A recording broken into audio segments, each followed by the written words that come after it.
ਮੁਲਕ ਵਿੱਚ ਹਿੰਦੀ ਭਾਸ਼ਾ ਨੂੰ ਲੈ ਕੇ ਬਾਲੀਵੁੱਡ ਤੇ ਸਾਊਥ ਦੀ ਫਿਲਮ ਇੰਡਸਟਰੀ ਦਰਮਿਆਨ ਪੱਕੀ ਹੋਈ ਬਹਿਸ 'ਚ ਹੁਣ ਵਿਵਾਦਾਂ 'ਚ ਰਹਿਣ ਦੀ ਆਦੀ ਕੰਗਣਾ ਰਣੌਤ ਨੇ ਵੀ ਛਾਲ ਮਾਰ ਦਿੱਤੀ ਹੈ। ਭਗਵੇਂ ਰੰਗ ਵਿੱਚ ਰੰਗੀ ਕੰਗਣਾ ਨੇ ਇਸ ਮੁੱਦੇ ਤੇ ਬੀਜੇਪੀ ਵਾਲਾ ਹੀ ਰਾਗ ਛੇੜ ਹਿੰਦੀ ਨੂੰ ਕੌਮੀ ਭਾਸ਼ਾ ਸਿੱਧ ਕਰਨ ਲਈ ਇਸ ਨੂੰ ਸੰਵਿਧਾਨਕ ਚੋਲਾ ਵੀ ਪਹਿਨਾ ਦਿੱਤਾ ਹੈ। ਬੇਤੁਕੀਆਂ ਦਲੀਲਾਂ ਦਿੰਦਿਆਂ ਹਿੰਦੀ ਤੋਂ ਪਹਿਲਾਂ ਸੰਸਕ੍ਰਿਤ ਨੂੰ ਹੀ ਕੌਮੀ ਭਾਸ਼ਾ ਦਾ ਖਿਤਾਬ ਦੇ ਦਿੱਤਾ ਸੀ, ਪਰ ਅਕਲੋਂ ਵਿਹੂਣੀ ਕੰਗਣਾ ਰਣੌਤ ਤੋਂ ਇਸ ਤੋਂ ਵੱਧ ਉਮੀਦ ਕੀ ਸੀ, ਜਿਸ ਦਾ ਸੰਵਿਧਾਨ ਦਾ ਉਹ ਰੋਣਾ ਰੋ ਰਹੀ ਹੈ। ਉਸ ਸੰਵਿਧਾਨ ਵਿੱਚ ਹਿੰਦੀ ਨੂੰ ਸੰਵਿਧਾਨਕ ਜਾਂ ਕੌਮੀ भाषा होने का जिक्र किथे लिखा होया वो इस दसन दी खेचल करेगी। तो हमारा जो भी हमारा सिस्टम है, सोसाइटी है, उसमें of course we are a country of lot of diversity और languages and cultures, you know, and हर एक का एक जन्मसिद्ध अधिकार है कि वो अपने, चाहे मैं पहाड़ी हूँ, मैं अपने कल्चर पे, अपनी लैंग्वेज पे गर्व महसूस करूँ।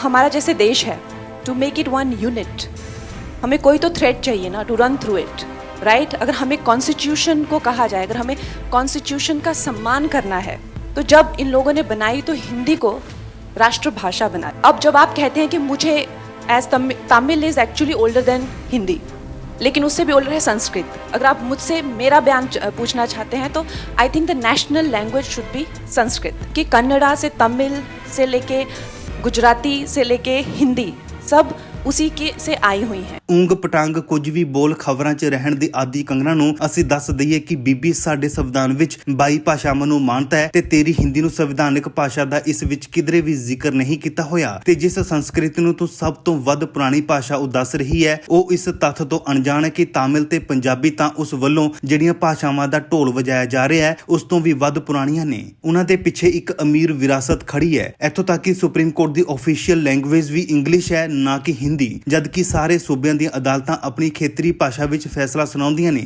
ਜਿਹੜੀ ਖੁਦ ਇੱਕ ਸ਼ੁੱਧ ਸ਼ਬਦ ਹਿੰਦੀ ਵਿੱਚ ਬੋਲਣ ਦੇ ਸਮਰਥ ਨਹੀਂ ਹੈ, ਉਹ ਦਲੀਲਾਂ ਦੇ ਰਹੀ ਹੈ। ਹਿੰਦੀ ਵਿੱਚ ਪੁੱਛੇ ਸਵਾਲ ਦਾ ਜਵਾਬ ਇੰਗਲਿਸ਼ ਵਿੱਚ ਸ਼ੁਰੂ ਕਰਦੀ ਹੈ ਤੇ ਗੱਲ ਕਰਦੀ ਹੈ ਸੰਸਕ੍ਰਿਤ ਦੀ। ਕਮਾਲ ਹੈ। ਇਸ ਤੱਥ ਦਾ ਇਸ ਨੂੰ ਇਲਮ ਨਹੀਂ ਹੈ ਕਿ ਨੇਸ਼ਨ ਦੀ ਵੰਡ ਭਾਸ਼ਾ ਦੇ ਆਧਾਰ ਤੇ ਹੋਈ ਸੀ, ਜੋ ਇਸ ਦੀ ਬੁਨਿਆਦ ਹੈ। ਬੀਜੇਪੀ ਦੇ ਅਖੌਤੀ ਵਨ ਨੇਸ਼ਨ ਦੇ ਫਲਸਫੇ ਨੂੰ ਅੱਗੇ ਵਧਾ ਰਹੀ ਇਹ ਅਦਾਕਾਰਾ ਇਸ ਗੱਲ ਦਾ ਜਵਾਬ ਦੇਵੇਗੀ ਕਿ ਕਿਵੇਂ ਪੂਰੇ ਮੁਲਕ ਉੱਪਰ ਇੱਕ ਭਾਸ਼ਾ ਥੋਪੀ ਜਾ ਸਕਦੀ ਹੈ। ਸਾਡੇ ਮੁਲਕ ਦੇ ਫੈਡਰਲ ਢਾਂਚੇ ਦੀ ਬੁਨਿਆਦ ਹੀ ਇਸ ਦੇ ਬਹੁਭਾਸ਼ਾਈ ਖਾਸੇ ਤੇ ਖੜੀ ਹੈ। ਸਾਂਸਦ ਸ਼ਸ਼ੀ ਥਰੂਰ ਦਾ ਕਹਿਣਾ ਹੈ ਕਿ ਹਿੰਦੀ ਰਾਸ਼ਟਰਵਾਦ ਦਾ ਨੁਕਸਾਨ ਭਾਰਤ ਨੂੰ ਹੀ ਹੋਵੇਗਾ, ਪਰ ਅਜਿਹਾ ਧੋਖਾ ਸਾਡੇ ਦੇਸ਼ ਵਿੱਚ ਇੱਕ ਪਸੰਦੀਦਾ ਸਿਆਸੀ ਚਾਲ ਹੈ। ਸਭ ਤੋਂ ਪਹਿਲਾ ਝੂਠ ਹੈ ਕਿ ਹਿੰਦੀ ਸ਼ਾਵਿਨਵਾਦੀਆਂ ਦੀ ਬਾਂਦਰ ਚਾਲ ਇਹ ਹੈ ਕਿ ਹਿੰਦੀ ਭਾਰਤ ਦੀ ਰਾਸ਼ਟਰ ਭਾਸ਼ਾ ਹੈ। ਅਸਲ ਵਿੱਚ ਸਾਡੀਆਂ ਸਾਰੀਆਂ ਭਾਸ਼ਾਵਾਂ ਹਿੰਦੀ ਵਾਂਗ ਰਾਸ਼ਟਰੀ ਨੇ। ਦੂਸਰਾ ਇਹ ਕਿ ਹਿੰਦੀ ਦੀ ਵਕਾਲਤ ਰਾਸ਼ਟਰੀ ਸਵੈਮਾਨ ਦਾ ਇੱਕ ਭਾਵਨਾਤਮਕ ਮਾਮਲਾ ਹੈ, ਜਦੋਂ ਅਸਲ ਵਿੱਚ ਇਹ ਸੱਤਾਧਾਰੀ ਲੋਕਾਂ ਦੇ ਵਿਚਾਰਧਾਰਕ ਏਜੰਡੇ ਨੂੰ ਦਰਸਾਉਂਦਾ ਹੈ, ਜੋ ਇੱਕ ਭਾਸ਼ਾ, ਇੱਕ ਧਰਮ, ਇੱਕ ਰਾਸ਼ਟਰ ਦੇ ਰਾਸ਼ਟਰਵਾਦ ਵਿੱਚ ਵਿਸ਼ਵਾਸ ਰੱਖਦੇ ਨੇ। ਇਹ ਹਿੰਦੀ ਹਿੰਦੂ ਹਿੰਦੁਸਤਾਨ ਕਾਰਨ ਸਿਰਫ ਉਹਨਾਂ ਭਾਰਤੀਆਂ ਲਈ ਹੀ ਨਹੀਂ ਹੈ ਜੋ ਦੱਖਣ ਜਾਂ ਉੱਤਰ ਪੂਰਬ ਤੋਂ ਸਨ, ਸਗੋਂ ਉਹਨਾਂ ਸਾਰਿਆਂ ਲਈ ਹੈ ਜੋ ਇੱਕ ਵਿਭਿੰਨ ਸੰਮਿਲਿਤ ਭਾਰਤ ਵਿੱਚ ਵਿਸ਼ਵਾਸ ਰੱਖਦੇ ਨੇ, ਜਿਨ੍ਹਾਂ ਦੀਆਂ ਸਾਰੀਆਂ ਭਾਸ਼ਾਵਾਂ ਬਰਾਬਰ ਪ੍ਰਮਾਣਿਕ ਨੇ। ਹਿੰਦੀ ਨੂੰ ਥੋਪਣ ਦੀ ਕੋਸ਼ਿਸ਼ ਦੇਸ਼ ਨੂੰ ਦੁਖਦਾਈ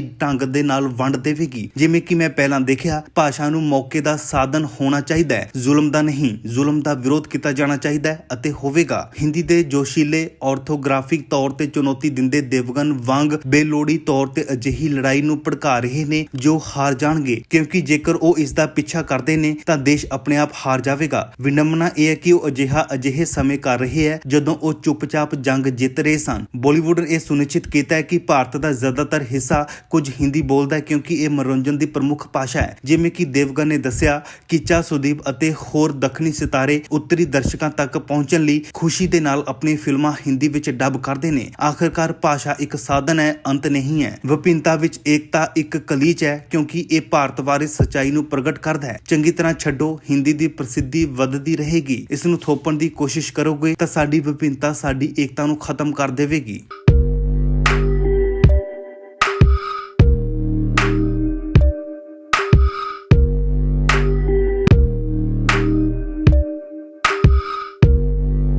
ਸਾਡੇ YouTube ਚੈਨਲ ਨੂੰ ਸਬਸਕ੍ਰਾਈਬ ਕਰੋ।